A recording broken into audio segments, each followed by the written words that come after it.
Hello everyone, welcome to Uday physics point. परों को खोल जमाना उड़ान देखता है, परों को खोल जमाना उड़ान देखता है, जमी पे बैठ के तू क्या आसमान देखता है। अगर बाज की तरह उड़ना है तो तितलियों का सहारा लेना छोड़ दो, बाकी खुद अब समझदार है। आज का टॉपिक जो हम कवर करेंगे वो है प्रकाश का अपवर्तन, refraction of light, second part. इसमें हम जानेंगे कि प्रकाश का अपवर्तन पहले है क्या, उसके बाद हम बात करेंगे इसके डेफिनेशन के और इसके नियम की। चलिए कुछ मैं एग्जांपल के थ्रू समझाना चाहता हूं। आपने अक्सर देखा होगा कि एक ग्लास है, ये फिलहाल हमारे पास बीकर है, इसमें पानी भरा हुआ है और हमने इस पेंसिल को ऐसे रख दिया है। तो जहां पे रखा है वहां से क्या दिख रहा है, जहाँ पे पॉइंट है, पानी जहाँ पे शुरुआत हुआ है डेप्थ में, वहाँ लग रहा है ये मुड़ गया है, टेढ़ा हो गया है। ये हम रियल लाइफ में देखते हैं। इसके अंदर एक पानी है, इसमें हम कॉइन डालते हैं तो कॉइन जनरली अपने डेप्थ से, जो रियल डेप्थ है, कुछ और दिखता है, कुछ और थोड़ा सा ऊपर दिखता है, और साइड व्यू देखेंगे तो इसका साइज जो है इससे बड़ा दिखेगा। अगर हम कोई मार्बल या नींबू डालते हैं, इसका साइज जो है एक्चुअल साइज कुछ और है और इस पानी के अंदर कुछ और दिखता है। ठीक है, कुछ और घटनाएं देखिए। ये हमारे पास एक ग्लास स्लैब है और इस ग्लास स्लैब में अगर हम लाइट डालते हैं, ठीक है, देखिए इसका पाथ जो है एक्चुअल कुछ और होना चाहिए और थोड़ा सा इसमें क्या होता है, डेविएशन। देखिए ग्लास में दिखाता है, जाना था इधर, थोड़ा सा इधर हो गया, लाइट का पाथ क्या हो गया, चेंज हो गया। इसी तरह से हमारे पास एक प्रिज्म है, इस प्रिज्म में अगर हम लाइट को पास करते हैं तो देखिए इसमें भी क्या होता है, पाथ चेंज हो जाता है।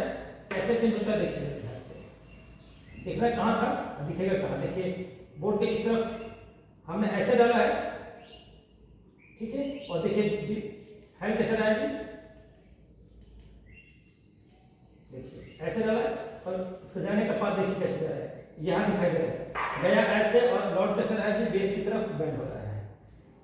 तो ये सारी घटनाएं क्या है जी, रिफ्रैक्शन ऑफ लाइट है, प्रकाश का अपवर्तन है। तो कोई कहे कि प्रकाश का अपवर्तन कहते किसे हैं, तो उसको डिफाइन कैसे करेंगे। प्रकाश जब एक मीडियम से दूसरे मीडियम में आपतित होती है तो उसका पाथ चेंज होता है, उसका रास्ता चेंज होता है, उसकी दिशा चेंज होती है। इस घटना को क्या कहते हैं, प्रकाश का अपवर्तन। अपवर्तन से पहले एक और हम जानकारी देते हैं आपको कि क्या होता है जब किसी ट्रांसपेरेंट मीडियम, यानी कि ट्रांसपेरेंट मतलब पारदर्शी माध्यम पर अगर लाइट रिफ्लेक्ट करता है तो क्या होता है। देखिए ध्यान से, आपको मैं ग्लास स्लैब पर लाइट रिफ्लेक्ट दिखाता हूं। देखिए ये देख रहे हैं कि इधर भी आ रहा है, अब कुछ हिस्सा रिफ्लेक्ट भी करता है, रिफ्लेक्ट कर रहा है। देखिए वो देखिए पेड़ के ऊपर, ग्लास के ऊपर जा रहा है, कुछ रिफ्लेक्ट किया, कुछ इधर है, कुछ इधर गया, कुछ इधर आया। सेम बात यहाँ पे देखिए, तो मैं दिखा रहा हूँ आपको कि अगर आपने रे ऑफ लाइट AO डाला तो कुछ इधर भी गया, कुछ इधर भी गया। तो तीन फेनोमेना होती है, तीन घटनाएं होती है। कौन कौन सी होती है, कुछ हिस्सा उसी माध्यम में लौट जाता है जिसको कहते हैं प्रकाश का परावर्तन। ये क्या है, परावर्तन। दूसरे माध्यम में दिशा चेंज हो जाना, वो क्या है, अपवर्तन। और तीसरा भी होता है, कुछ हिस्सा जो बचा हुआ है वो अवशोषित हो जाता है उस मीडियम में, उसको बोलते हैं अवशोषण, एब्जॉर्प्शन। उसको हम नहीं स्टडी करते हैं, फिलहाल हम केवल बात करेंगे परावर्तन की। तो परावर्तन क्या है, प्रकाश की किरण जब एक माध्यम से दूसरे माध्यम में प्रवेश करती है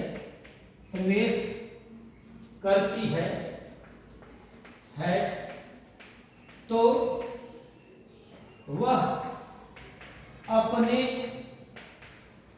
पथ से विचलित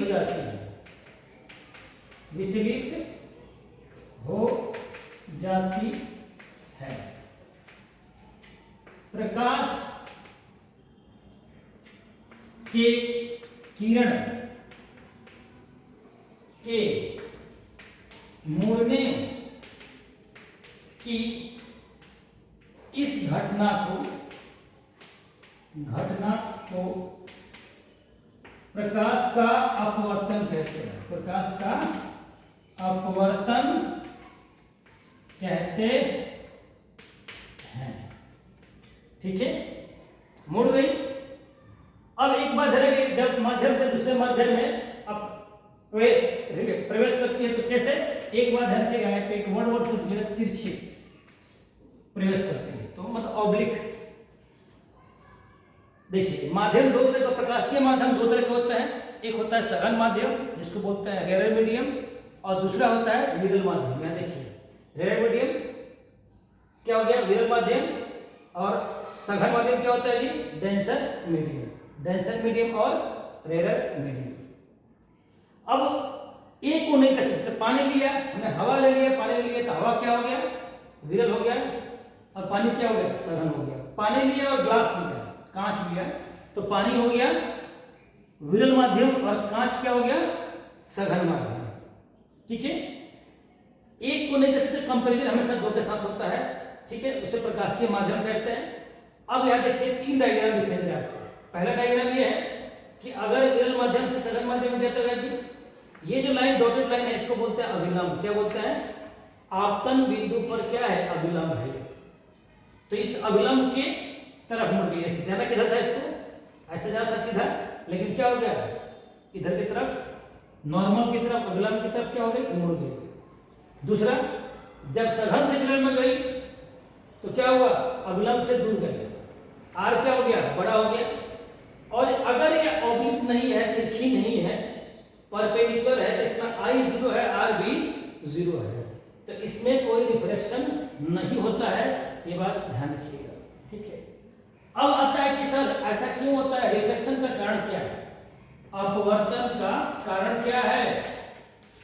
तिरछी जब जाती है तो अपवर्तन क्यों होता है, अपवर्तन का कारण इसको कह सकते हैं कॉज ऑफ रिफ्लेक्शन। अपवर्तन का कारण है, आपका मेन कारण है, जब प्रकाश की किरण तिरछी एक माध्यम से दूसरे माध्यम में जाती है तो उसके चाल में परिवर्तन होता है। प्रकाश की चाल क्या हो जाती है, बदल जाती है। प्रकाश की चाल वायु में होती है 3 × 10⁸ मीटर पर सेकेंड। जैसे जैसे डेंसिटी बढ़ेगी, इसका ऑप्टिकल डेंसिटी बढ़ेगा, प्रकाशीय सघन होगा, उसका चाल क्या होगा, कम होगा। हम जानते हैं कि चाल इक्वल टू तरंग दर, फिर आवृत्ति इंटू तरंग दर। ये फॉर्मूला है वेव का, तरंग का। प्रकाश एक तरंग है, इनकी v = फ्रीक्वेंसी इंटू लैम्डा। तो जब प्रकाश एक माध्यम से दूसरे माध्यम में चलती है तो फ्रीक्वेंसी, आवृत्ति बेसिक प्रॉपर्टी है, आवृत्ति फ्रीक्वेंसी चेंज नहीं होता है, आवृत्ति चेंज नहीं होती है। चेंज क्या होता है कि तरंग दर, ये क्या, लैम्डा। तो अगर लैम्डा चेंज हो तो इन दोनों का प्रोडक्ट मल्टीप्लाई भी क्या होगा, चेंज हो जाएगा, तो चाल भी क्या हो जाएगा, चेंज हो जाएगा। तो कोई पूछे अपवर्तन का कारण क्या है, अपवर्तन का कारण है प्रकाश के वेग में परिवर्तन, और कोई कहे प्रकाश के तरंग दैर्घ्य में परिवर्तन, तब भी सही है। ठीक है, परिवर्तन का होना, तरंग दैर्घ्य में परिवर्तित होना, इसलिए वेग में परिवर्तित होना, यही प्रकाश के अपवर्तन का कारण है। तीसरा, अपवर्तन के नियम क्या क्या है, अपवर्तन के नियम, ठीक है, लॉज ऑफ रिफ्लेक्शन। अपवर्तन के क्या क्या नियम है जानते हैं, देखिए पहला नियम क्या है, एओ। ये एओ क्या है आपका, आपतित किरण। क्या है, आपतित किरण। ओबी, ओबी क्या है, अपवर्तित, परावर्तित नहीं, अपवर्तित किरण। ठीक है, और ये जो नॉर्मल दिख रहा है आपका, एन डैश कहते हैं इसको, ये एन डैश क्या है, नॉर्मल। एन डैश आपतन बिंदु, आपतन बिंदु क्या है आपके पास, ओ पर अभिलंब है, अभिलंब। ठीक है, तो अब पहला जो नियम है बिल्कुल सिमिलर है किसके, रिफ्रैक्शन का पहला नियम रिफ्लेक्शन से सिमिलर है। परावर्तन का नियम और अपवर्तन का सिमिलरिटी है, एग्जैक्ट सेम नहीं है। इसमें क्या कहेंगे, आपतित किरण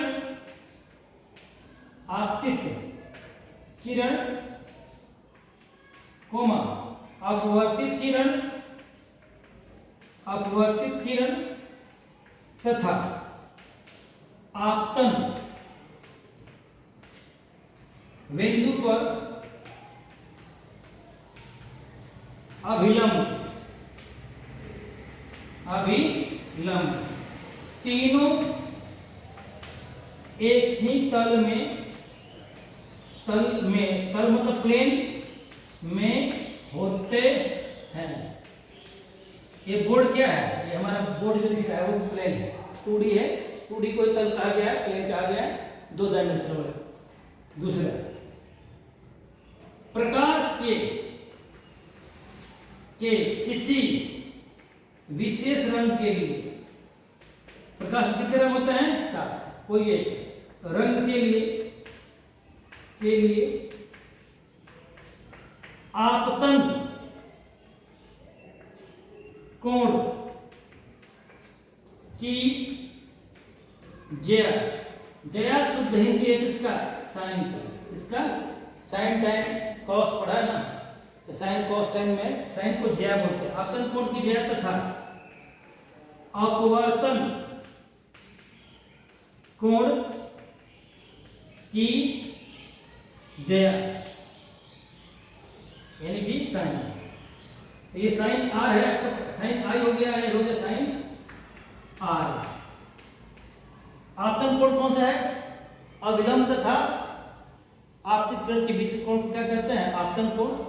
अपवर्तन कोण का कौन सा है, अविलंब तथा अपवर्तित कोण के बीच के कोण को क्या कहते हैं, अपवर्तन कोण। इनकी जया यानी साइन, आपतन कोण की जया अपवर्तन कोण की जया का अनुपात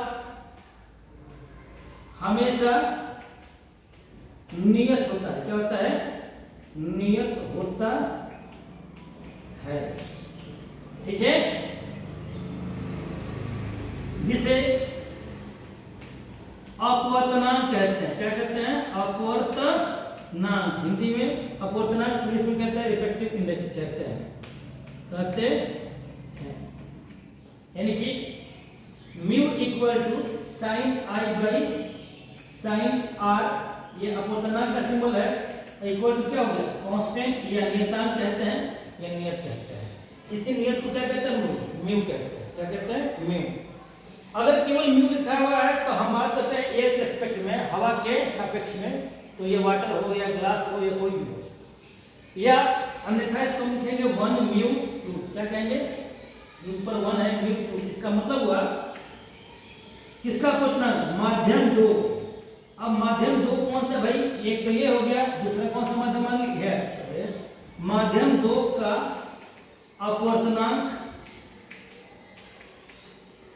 ठीक है, किसके, माध्यम 1 के सापेक्ष में।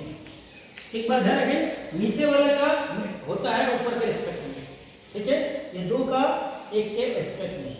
इस दूसरे नियम को हम लोग स्नेल का नियम भी कहते हैं। क्या कहते हैं, स्नेल का नियम।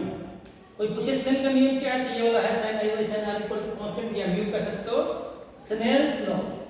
ऐसा क्यों भाई, स्नेल के द्वारा दिया गया, इसलिए क्या हो गया, स्नेल्स लॉ कहते हैं, ये नियम है, ठीक है, mu equal to sine i by sine r, ठीक है। अब हमने आज के लेक्चर में क्या जाना कि प्रकाश का अपवर्तन किसे कहते हैं, अपवर्तन का कारण क्या है, अपवर्तन के नियम क्या है, ठीक है। अब हम जानेंगे कि किसी ग्लास स्लैब से, अगले में मैं एक्सपेरिमेंट पहले एक्सप्लोर कर दूंगा आप लोग को, हम पिन की सहायता से कर सकते हैं और हम लेजर की सहायता से भी कर सकते हैं, ठीक है।